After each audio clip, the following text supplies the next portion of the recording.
everybody who's joined us. I'm delighted to be here on International Women's Day on behalf of the Diversity Study Group, the DSG, which is the only global diversity data benchmarking service for the shipping industry. My name's Heidi Hesseltine, I'm co-founder of the DSG, and with me is the phenomenal Gill Whitty-Collins. Gill is ex-Senior Vice President of Procter & Gamble. She's a member on numerous boards. She's a gender equality expert, and if that wasn't enough, she's also the author of Why Men Win at Work. She's here to share her expertise with us and help us within shipping understand how we can navigate some of the challenges of embedding diversity inclusion within the shipping industry. We'll do an interview that should last about 45 minutes, followed by a Q&A session. So we don't have as much time, I think, as we'll probably need. Gill, pleasure to have you here. Thank you so much for joining us. Thank you so much for inviting me. It's wonderful to be here. I'm really looking forward to our discussion. Yeah, absolutely. Well, I'll kick off straight away. As you know, through our discussions in the run-up to this, shipping is very late in starting its diversity and inclusion journey, and for some it hasn't even started yet. If you had a room full of maritime CEOs, how would you convince them to make it a business priority? I would absolutely start with the business. I think that's really, really important. Obviously, people talk a lot about gender equality, and it's often talked through a lens of social justice, or, you know, what I call almost charity. You know, we must be nice to the women.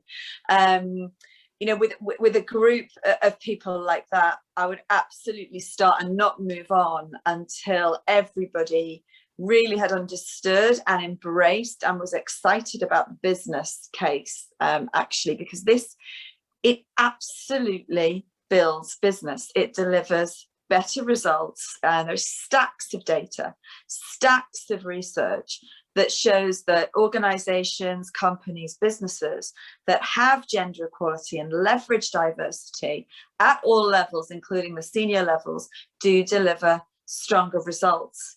And it makes logical sense, right? Because, of course, if you have a non-diverse group of people, whatever that is, you have non-diverse input. If you have a diverse group, if you represent all genders, you know, all groups, you're going to get better input, better insights, you're going to get more ideas. And that's going to lead you to make more complete, have more complete discussions, make more complete decisions, and that leads to better results. So I always start there, and I don't ever move on until everybody's there, because once I think people really get that, and I know a lot of people already do, but some don't yet.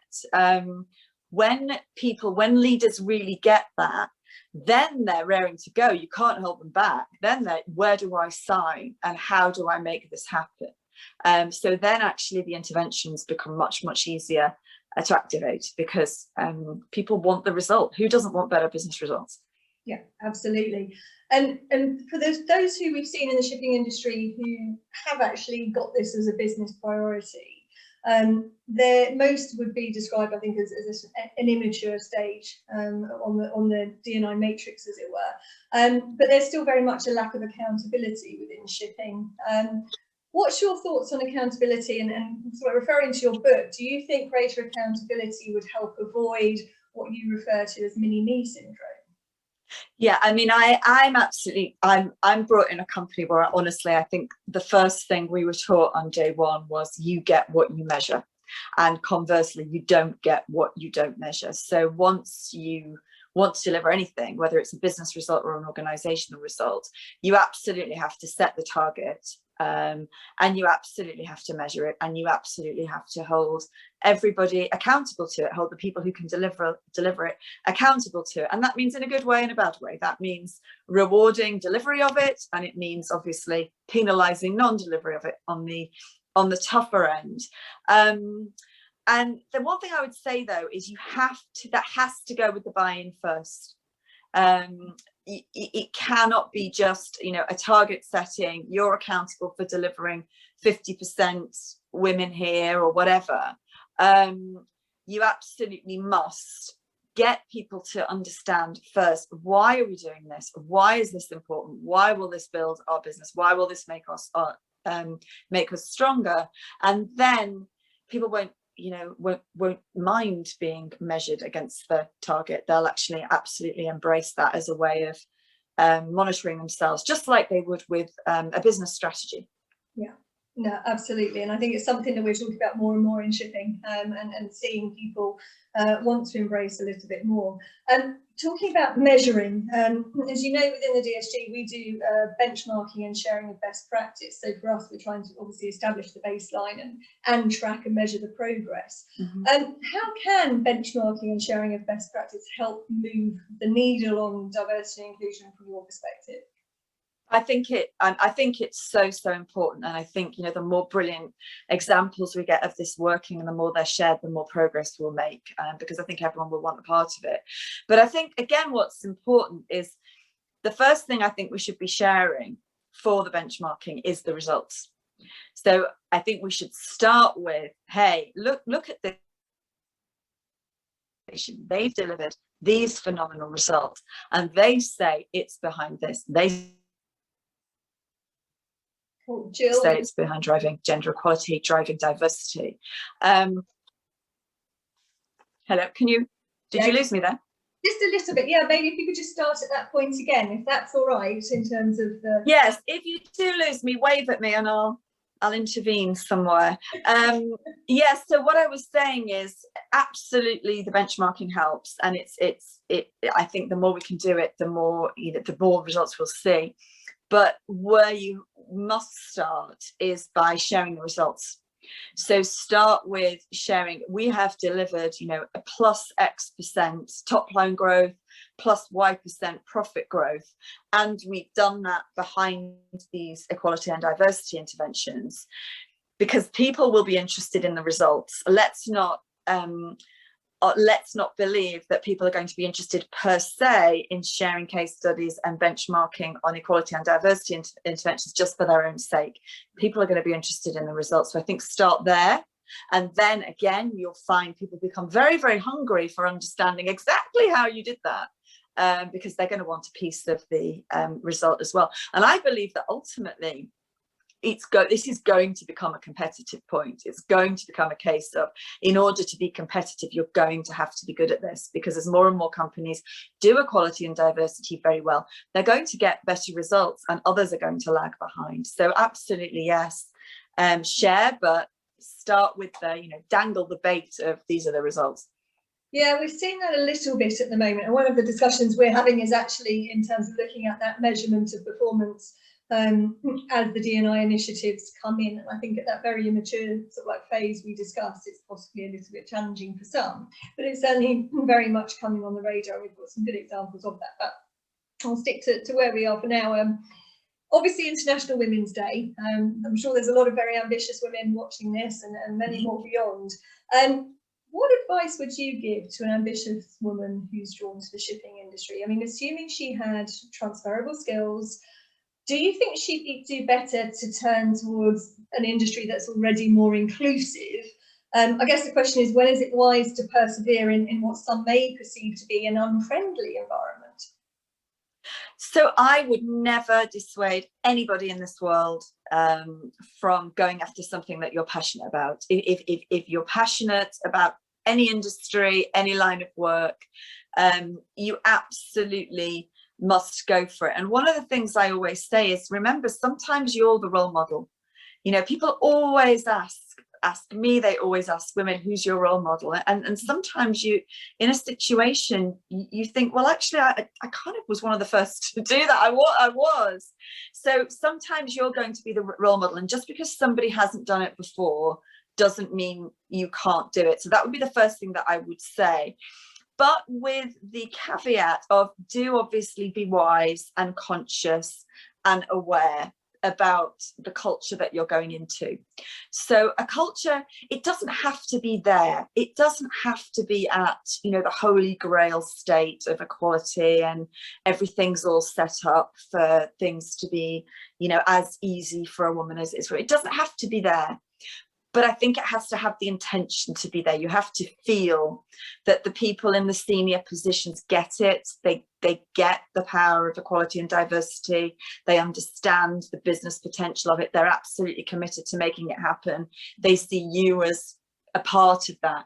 I think if you feel that, even if they've got a long way to go on the journey, I think, you know, absolutely go for it. And if you pick up in your interviews with, you know, we're dealing with human beings here. Yeah? It's not an industry. It's a group of individual human beings, and there'll be people who get it and people who don't. If you get a sense that you're being hired by somebody who absolutely doesn't get it and has no intention of getting, you know, you might want to think about that. And what I would say to your question, one of the big advices I always do give to women is, if despite your best intentions, you do ever end up in a culture where you feel, I can't really be myself here. I can't leverage my strengths, my individual approach, me. I'm not valued, leveraged here as I could be.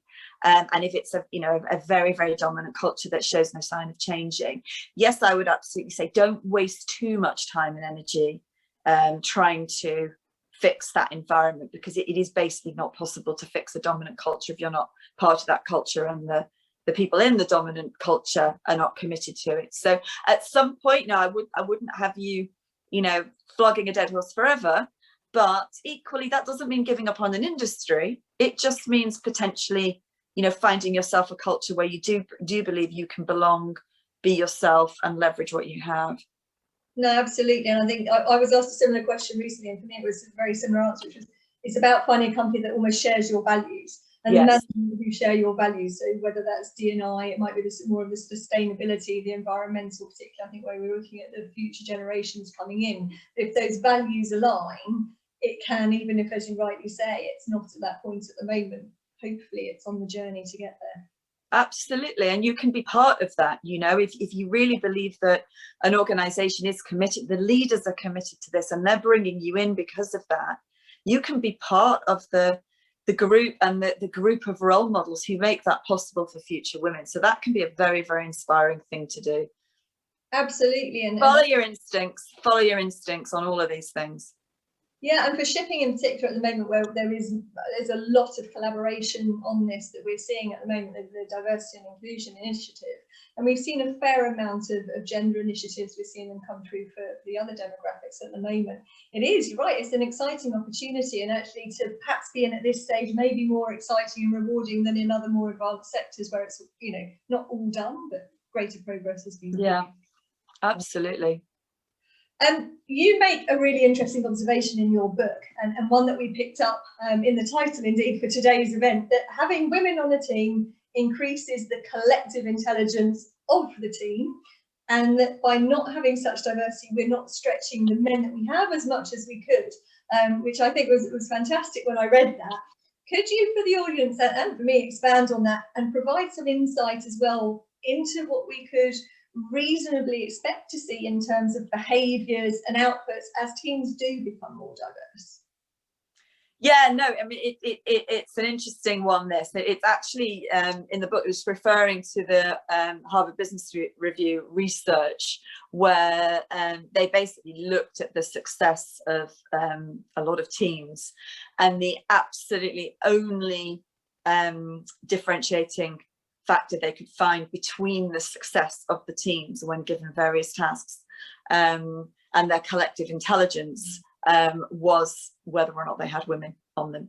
So that is not to say that women are more intelligent than men. Nobody's claiming that. It's really just exactly that. It's the collection of diverse brains and inputs that is always going to be more powerful than a dominant collection, a group of people who are coming from more of a similar place. So it makes logical sense, and there is absolutely fantastic data behind it. And it is true that means in the workplace we're not stretching. Not only are we not necessarily getting the best people in place, because if we're very much biased towards putting men in the senior positions, we're going to be missing out on a lot of female talent. But yes, we're not stretching the men, because effectively what you're doing is putting 50% of their competition for the jobs, for the big jobs, not on a level playing field.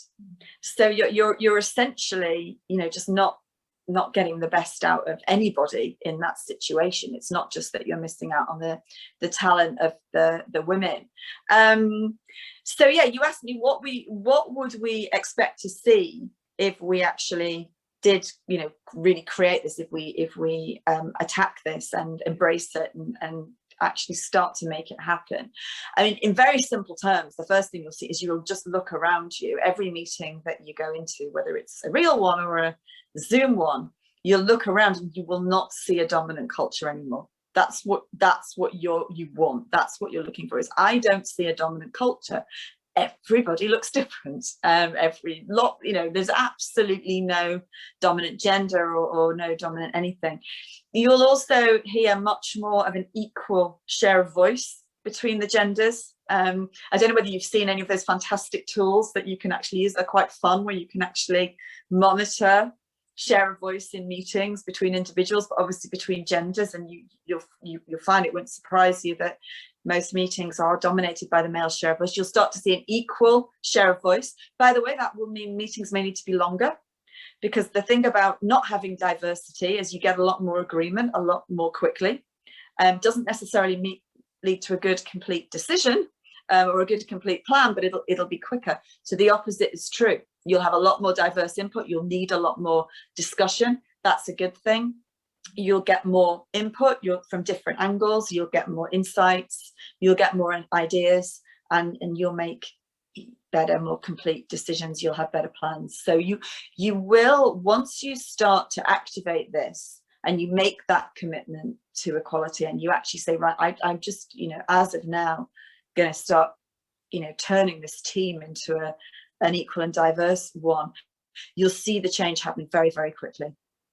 Which is fantastic to hear. And I think for me, within, again, bring it back to shipping, obviously we're a global industry. Most of our organisations have more than one office location. And so for us, I think we could make that transition relatively quickly, particularly actually post-COVID, where the technology is much more accessible and people are used to it. There is no reason why we can't actually speed this up quite a lot. And as you rightly say, have more diverse teams in terms of gender, but the other demographics that are also lacking, because despite our global presence, you know, we're still 86% male dominated in white male dominated in the senior positions. So there's a fair amount to do there as well. Leading on. I just want to chip in on that, because I know, you know, you've obviously told me a lot about the industry and about the male dominance, and that is a challenge. And I think it's fantastic that you're embracing that this is an opportunity, and you want to go after it as an industry.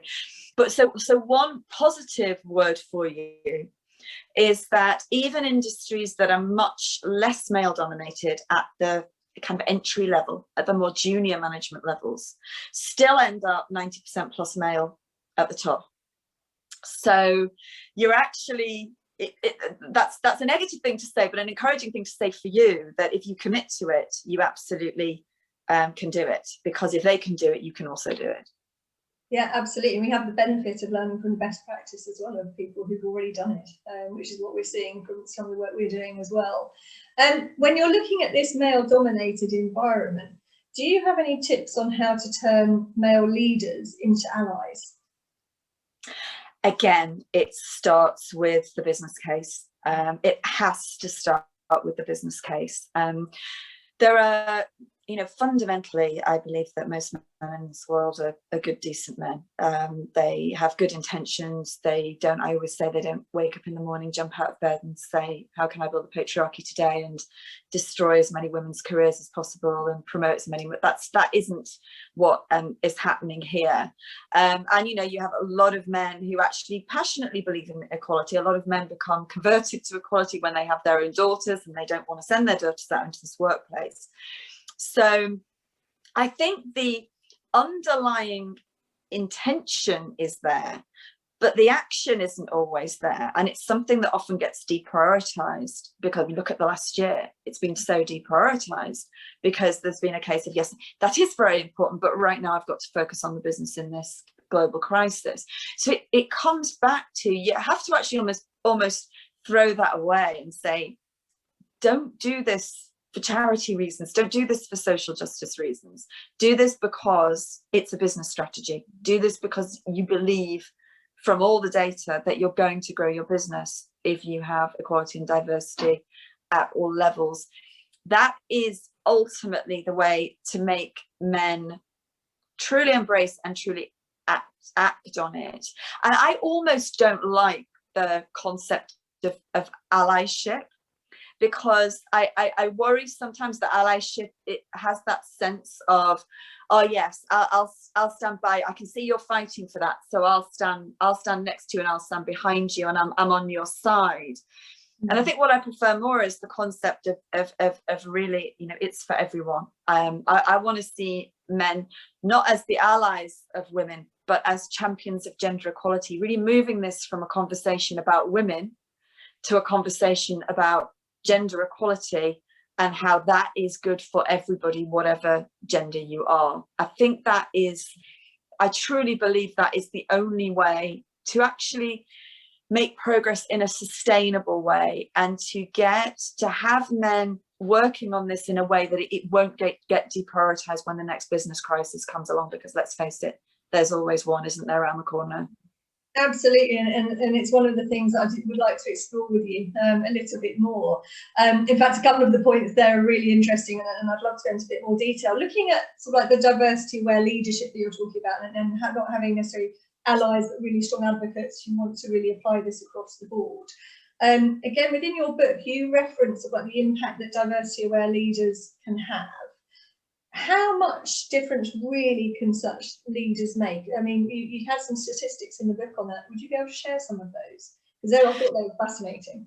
Yeah, it's the Russell Reynolds researched this, which I think is brilliant. And it's brilliant, but it kind of confirms what, if you think about it, would be logically true.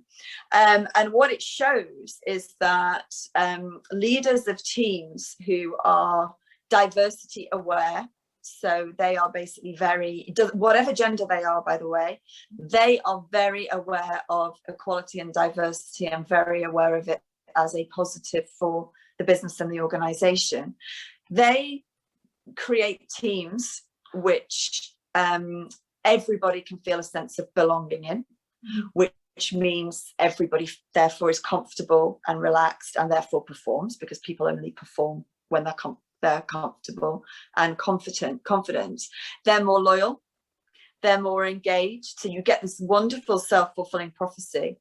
And then guess what those employees do? They deliver better performance, they deliver more innovation, they deliver better results. So this Russell Reynolds research has shown this fantastic correlation between the diverse aware leaders and their business results, which makes total logical sense, but it's always fantastic to have that data. Absolutely. And one of the things that I think I'm aware of within certain areas of the shipping industry is, you know, some of the departments, and this is going to apply to any industry, in some areas the departments are relatively small.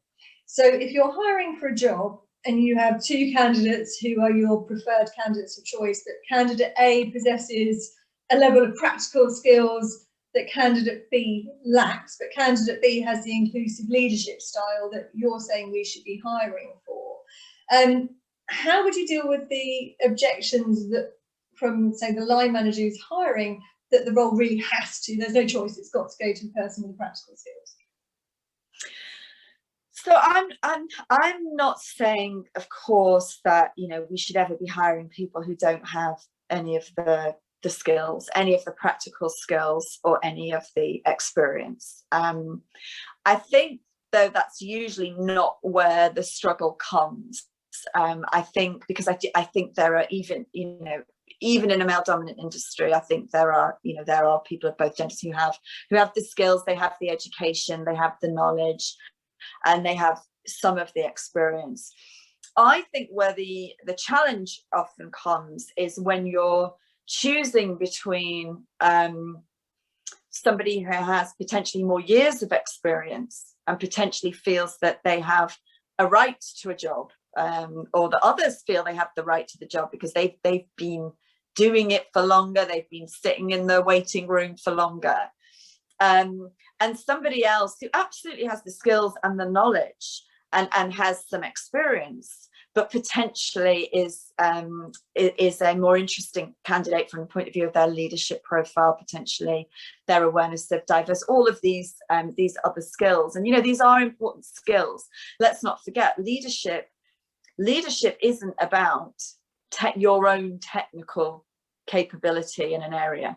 You know, there are many, many examples of fantastic leaders who had absolutely no knowledge of a specific area, but were able to lead phenomenally well because they're leaders. Leadership is a different thing. So again, I'm not saying bring somebody in who's completely, you know, never worked in shipping before, but I would say that if you're faced with a choice of, you know, a man who's got many more years experience, and potentially a woman or a more diversity aware candidate who's got fewer years of experience, it's not necessarily the right choice to go with the more experience. That's not necessarily the most important criteria. Yeah, and we're seeing some progress on this. I think where excuse me, we're seeing people come into the industry who are being brought from other related sectors that may not be coming directly from that same siloed almost business unit from another entity. So we're seeing a little bit more expansion or diversity of thought on the hiring, but I think there's definitely room for some more as well behind it. So interesting point that you make. Oh, Jill, I'm not sure if you've frozen there. Are you still with us? Oh, sorry, everybody. I think we have a slight technical issue.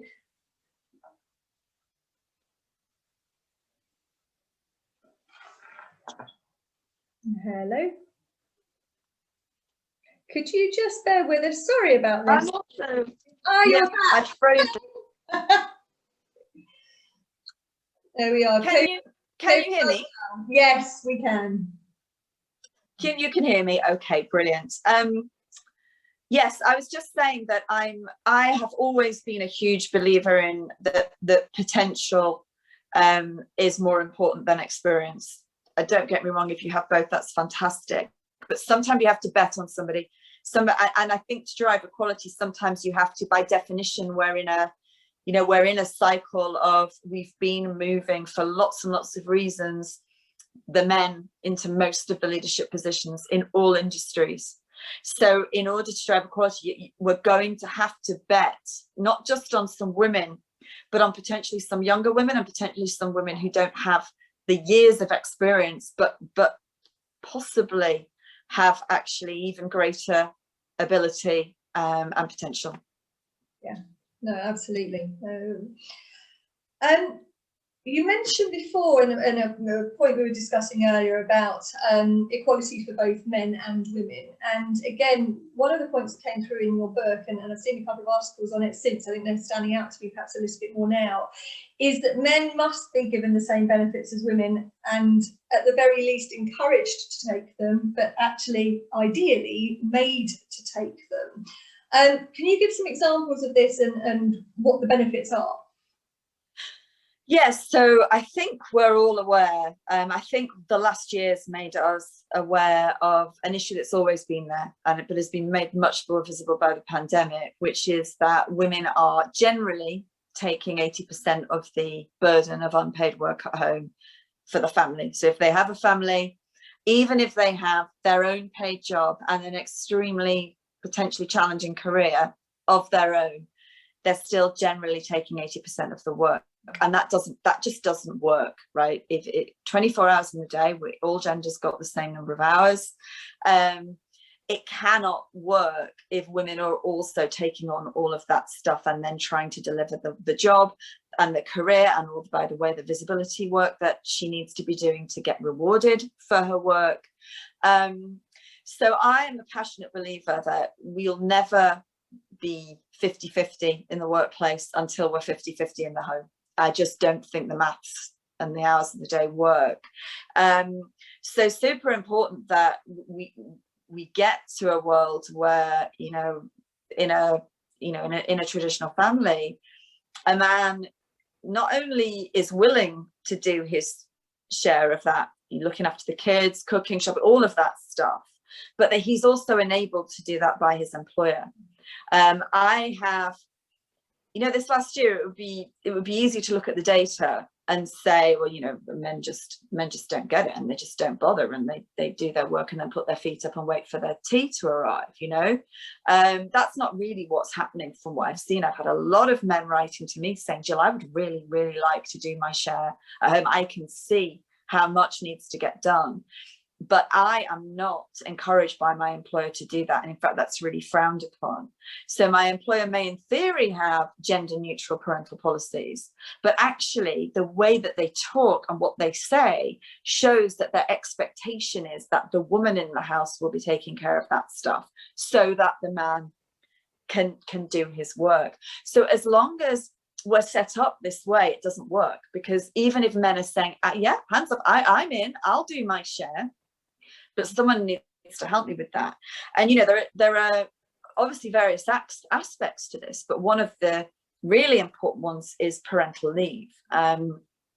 It is proven that men who take paternity leave, and ideally significant paternity leave, in Sweden now that it's equalized, so men are entitled to as much paternity leave as women are entitled to maternity leave.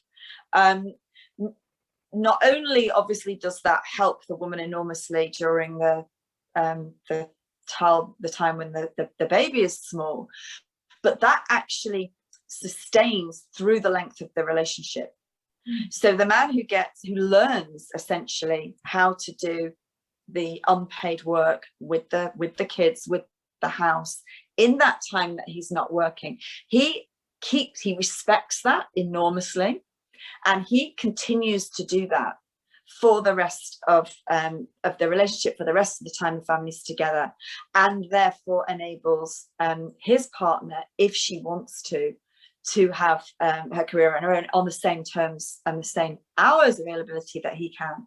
So it's incredibly important. But what is crucial is that an industry, an employer, doesn't just say, this is already a start, but doesn't just say, we have gender neutral parental policies, you're equally entitled to parental leave, you're equally entitled to work flexibly, you're equally entitled to work from home, whatever.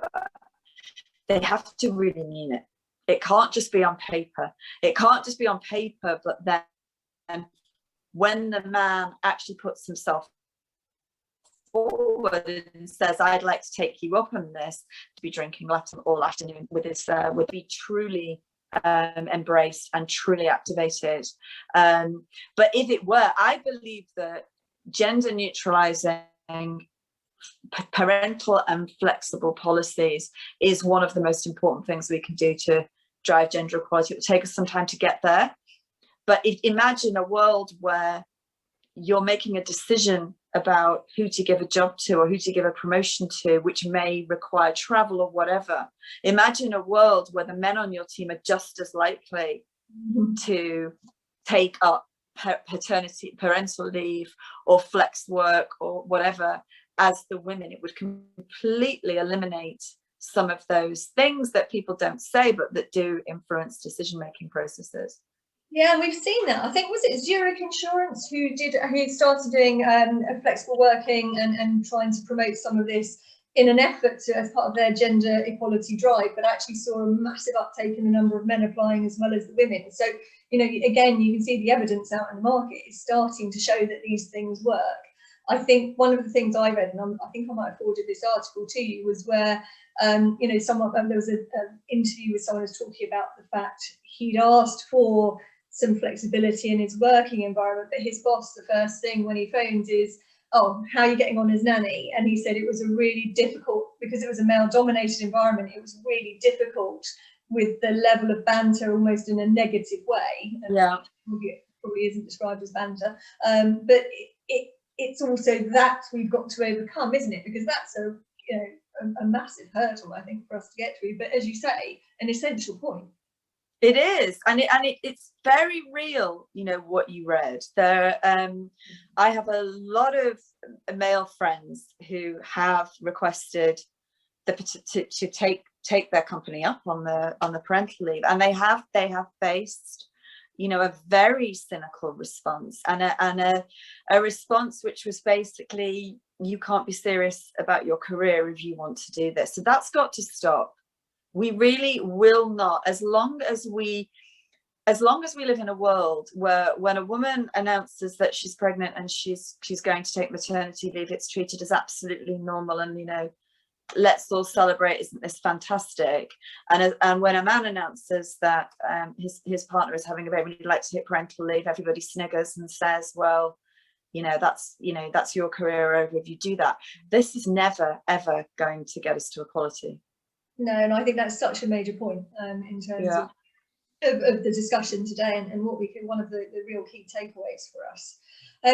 We've got about 5 minutes left of the interview before we move to Q&A, and I know we've got a few questions. So one of the things I really wanted you to discuss, as you know, is the umbrella theory, because I think for me this is a fantastic way for all individuals, irrespective of their demographic, to actually be able to almost improve their self-marketing within an organisation. Can you talk us through that?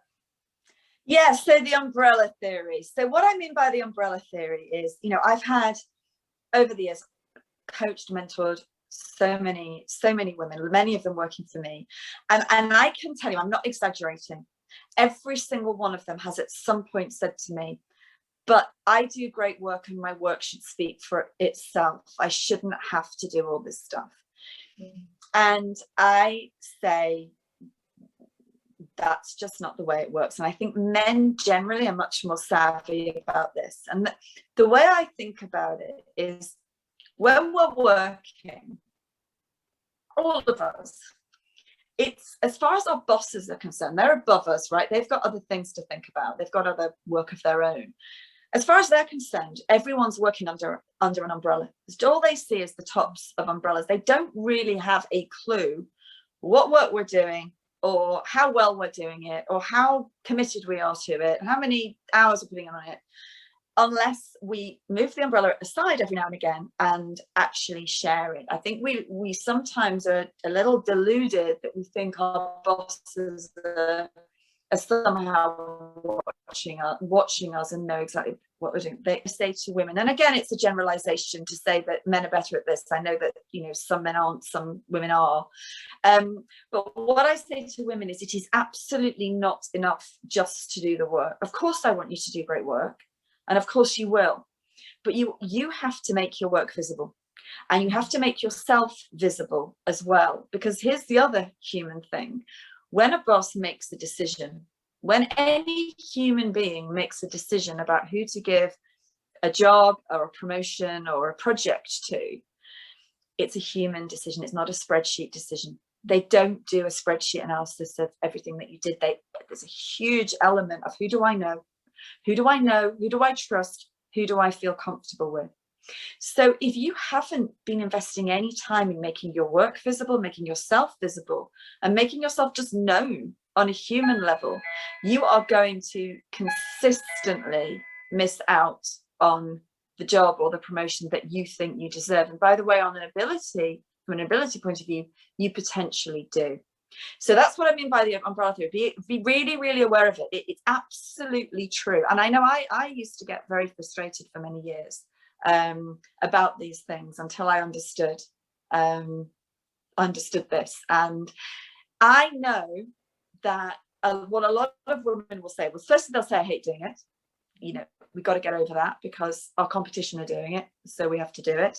But also they say, I don't have the time for this.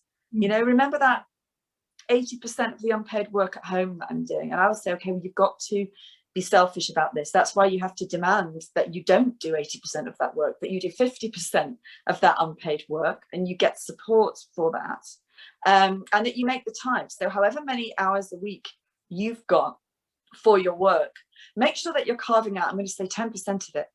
Carve out 10% of it for making that work visible and making yourself visible. Yeah.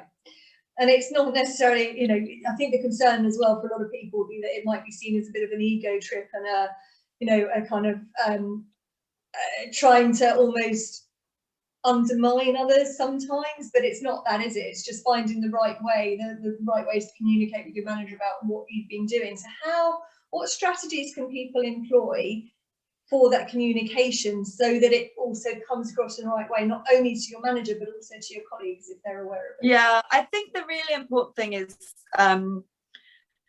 if you're not comfortable with it, and I know a lot of women aren't, is really think about it as, this isn't you trying to get some kind of unfair advantage.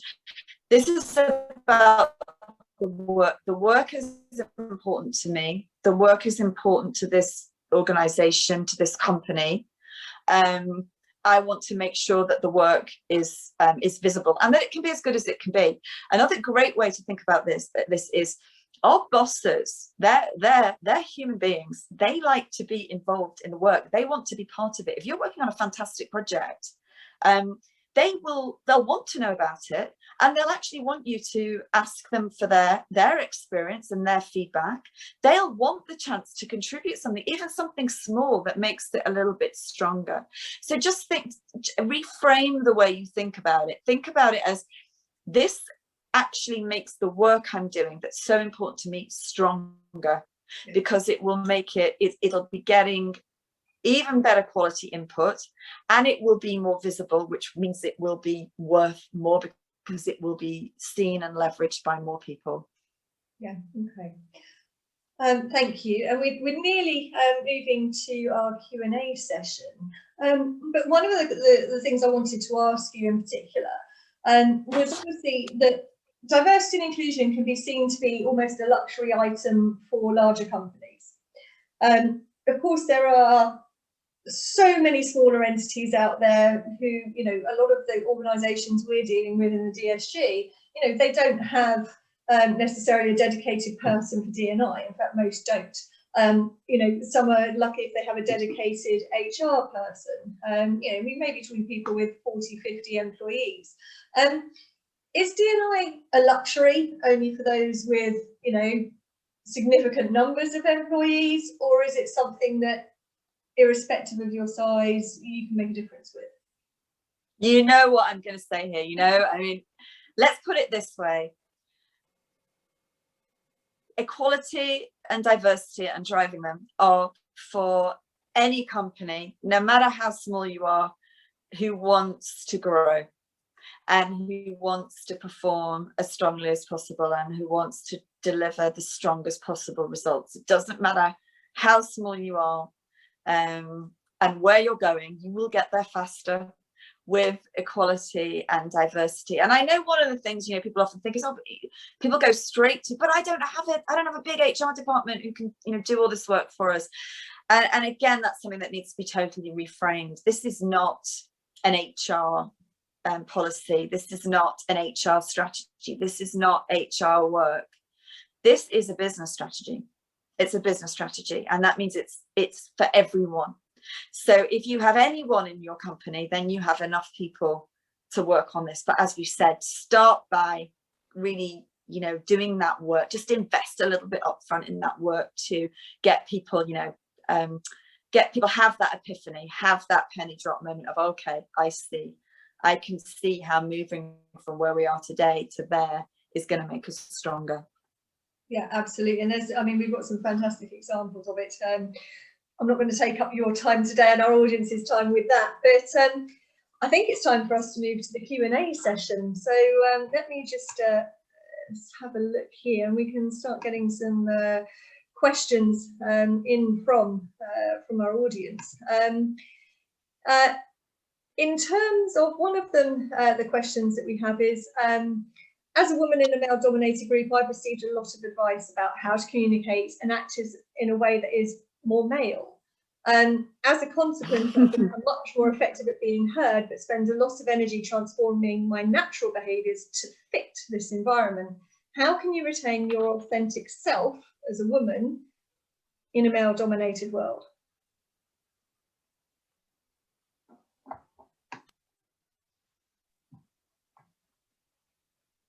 Gill. I think we might have lost you again. So this is great. the advice you've been given is not the advice that you've lost me again. Can you hear me now? Yes, you're back. Yes, because I can, if it cuts off again, I'll stop the video and just keep talking, which can save a little bit of the juice, whatever the juice is that's running out. It's not the advice that I would give you, and I'll tell you why. And don't get me wrong, I know how difficult it is. Being in a male dominant environment and trying to be yourself when there is this enormous temptation to fit in and try and do what you feel is working for everybody else. Huge temptation, but we mustn't go down that road. And the reason is this: if we fit in, if we try to fit in, by definition, we're not using our own strengths and we're not being ourselves. And so on both counts, we are destined to underperform versus our potential. I'm a massive fan of StrengthsFinder. I think it's absolutely brilliant. I love the philosophy, and the philosophy is fundamentally we will all succeed and be happy in life by using the strengths that we have. And we just shouldn't even bother with the others, because somebody else will always do them better. So if we're in a culture and we're saying, right, I'm not focusing on what I'm really good at, I'm trying to do what everyone else is doing, by definition, we're just tying our hands behind our back in terms of leveraging what we have. And also there's this authenticity point that you make in the question. If we're copying and we're suppressing a little bit what we are, and we're copying a little bit, it's inauthentic. Yeah. And the problem with inauthentic is people smell it. They don't necessarily know that that's what they are smelling, but they have this sort of sense of, she's very good, but there's something not quite, because you're not showing up 100% as yourself, and people can sense it. So tempting as it is, we absolutely need to resist it. And I interviewed some amazing women for the book. I call them my Super 7%. It's a chapter called The Women Who Win at Work. And these women are, CEO level, president level, but really in the classical way, they've really, really been extremely successful. And one of the things they had in common, they're very different women, but one of the things they had in common without exception was that from a very young age, they knew their strengths, they knew what they were good at, they said they would leverage them, they would stay away from the rest. They got themselves into a culture where those strengths were valued and leveraged, and that they could show up as themselves, and they got themselves out very quickly of any culture where they felt that just wasn't working, and they refused to change themselves and to copy and to fit in. And I found that extremely, the self-awareness they have from a really young age to know that. So I would say, if you are in an organization that you don't feel you really have tried, and you don't feel that you can leverage yourself, leverage your strengths, don't waste too much time and energy on it. Take your brilliance and talents somewhere else. Not necessarily, just to a different, it might even be a different team. Yeah. But you owe it to yourself to find a culture where you can bring what you have and be yourself. Yeah, and I think you'd agree, though, sometimes it takes a bit of time, because I think particularly if you're in a new environment, it's almost like a new relationship, isn't it? It takes time to really work out, what the real picture is behind the facade, if you like, that first impression, and are your first impressions correct? But I think very valid advice. And I think just building on that what you say, it's such an important point that you make, because sometimes what we need to assess is, have I given this a chance? Have I just assumed that I can't be me and that I have to fit in and do it the man way? Or can I really not? So what I would say, I think we owe it to ourselves, but we also owe it to the organisation and the culture. Give them a chance. Give them a chance. Show up. Do it your way. Give them a chance to actually respond and say, hey, she's great. Love that. That's fresh. Give them that chance. I think it's a massive point that you're making. Sometimes we can assume we can't be ourselves when absolutely we could. Absolutely. And I think from a gender perspective as well, we know that, you know, and again, without overgeneralizing, one of our areas of the female gender is that sometimes we lack the confidence in ourselves to push ourselves forward. And I think that's one of the powerful lessons that I think perhaps age helps with that. Actually, sometimes you get a bit more comfortable in your own skin, and I'm sure that applies to both genders.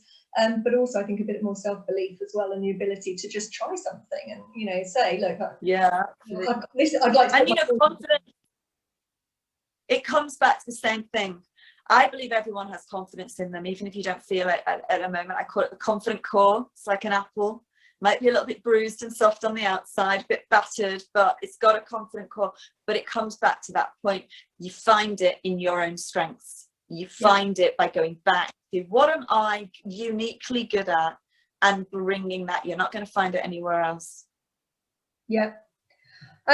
One of the there are two questions that have come in here, and I'd love to, if we can, share them before we're getting close to our time limits. But there's two questions. One is, are there any successes that I can share from the diversity study group? And it also ties in with another question, which is, in an industry dominated by males in the higher earning roles, such as chartering and trading, we've seen only male candidates applying for these roles in the first place. How should an organisation market these roles to encourage more women to apply in the first place? So can I take that quickly and then pass that over to you? We've got some valuable insight. Sure. In terms of the membership of the DSG, we've had some discussions around this.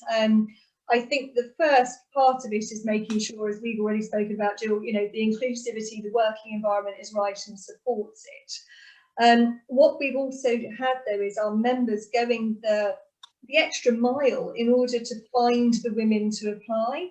And sometimes that's involved looking at doing market mapping activities and really looking to actually proactively find those people. Other entities are changing the way in which they recruit altogether, in terms of everything from the advertising, but also to the role requirements. You know, what really does that role need, and how can you leverage on, as we were saying before, you know, how can we leverage on the soft skills versus the hard tangible skills in order to find that person for the role? So sometimes what we're seeing with our members is also almost a complete rethink of a very traditional long-standing job, but how can we approach it differently and get, you know, fantastic results? One of our members has brought in someone to head up their Asian commercial arm, and brought someone in from a very different background compared to the traditional, and that's worked phenomenally well. And she's a she, so it's a female leader, so been phenomenal. And another one of our members recruited someone into their chartering team, but for diversity of thought and background and education, brought them again from a completely different market. The role traditionally would have had someone with 3 to 5 years chartering experience, but they brought someone in who was commercially very savvy, but had the soft skills to become not only a leader of the future, but also to become more customer service focused as well. So I think in answer to those questions, for me, we're seeing successes in terms of almost just taking stock of what you're looking for and looking at it from different angles, and also looking at how you then go about finding that person. And making that a real targeted approach. What about from your perspective, Jill? Oh, Jill, I think we might need you to turn your video off. We've lost you again. Yeah, I fully agree with all that. And you know what? I think I've turned my video. I've turned my video off, you know. Yeah. Okay, I'm going to leave the video. You've seen enough of me. I'm going to leave the video off and talk. But yes, the big thing you have to remember when you're looking for candidates is, don't be surprised if the women don't come forward. So you have to just go in with that expectation. I think a lot of people are surprised by that. We wanted to hire a woman, but we didn't get any. There are lots of dynamics actually, but one of the key ones is it's been proven by research that men will apply for a role or a promotion if they believe they fulfill 60% or more of the criteria. Yeah. So they'll literally go through the list and they go, oh, yeah, I can do most of that. Yeah, and the others, nobody can do all of it. Yeah. And for women, it needs to be pretty much 100%. So if a woman reads the job spec and she doesn't think she can tick every box, in general, she won't apply. So that's one big thing to factor in. That's why you have to go looking, and you have to overtly say things like if half of this sounds like you, if you recognize yourself in any of this, you have to be overt that 100% is not expected. Yeah. And that will encourage more. But there's also language. There's been some fantastic work done on changing language in recruitment, yeah. Advertising. There is language that is, often created. It's often created by, a man who's hiring, and it's language that appeals to him. Yeah. That language does not necessarily appeal to a woman. And again, I'm generalizing, but when a position is posted as, in very aggressive terms, really competitive, really, world beating and dominating, and a lot of women are put off by this language. And so you have to be very, very conscious of, if I want an organization that's got 50% women at the top, I need to bring 50% women in everywhere. And that means that I have to think like a woman as much as I think like a man when I'm trying to recruit. And we're giving and we're looking at that, and I think a lot of our members are looking at that as well. And I think we could very much carry on with that, but unfortunately we're down to our last minute. So rather than have us be cut off rudely and everyone wonder if we've had a bit of an issue again with our connectivity, I'm afraid we're going to have to summarize. But what I would say is, there will be a video available to this of this, and any other queries, please email info@diversitystudygroup.com, because I can certainly pass those on to Gill and the team can, and we can come back to you on any unanswered questions and also any further. Gill, was there anything you wanted to add before I think that the session gets ended? I would just say thank you so much for the discussion. It's fascinating, and honestly, it's even more fascinating in an industry like yours. And it's brilliant to see you going after this, and you can make a massive difference. And it's men and women, for the men out there, this is going to make your business better. It's going to make your family better, your relationship better, your society better. So there's absolutely no reason not to embrace it as passionately as all the women out there.